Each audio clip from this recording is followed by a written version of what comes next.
行政院长陈建仁最近和诈骗集团偷用相片，讲要送投资的车予民众，拐这民众加入咱的群组。行政院表示，这拢是诈骗，提醒民众唔通相信。行政署也统计讲，去年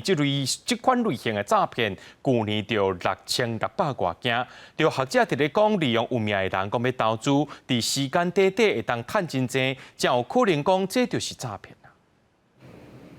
行政院长陈建仁二时接见世界台湾商会联合总会第29届会国访问甲投资考察团关心考察情形。陈建仁最近和诈骗集团借用相片，以免毁送投资册写民众加入假的赖好友。行政院长称这是假造名人投资诈骗广告手法，刑事警察局已经出手摕落来。针对此类型诈骗广告，刑事警察局已与 Facebook、Google 及 YouTube 等业者合作，于165全民防诈骗官网增设检举诈骗广告专区，建立下架机制，提供全民更快速方便的检举管道。正像名人和盗用相片，也听到最近包括联华电子创办人周兴成、大数企业总裁王培宪、旺旺集团董事长蔡衍明、台积电资产基金会董事长张淑芬等人，拢和冒名注册假的名册，吸引民众加入投资群组。根据警政署统计，去年有29702件诈欺案，其中假造名人投资诈骗案6600件，金额超过34亿。平台业者，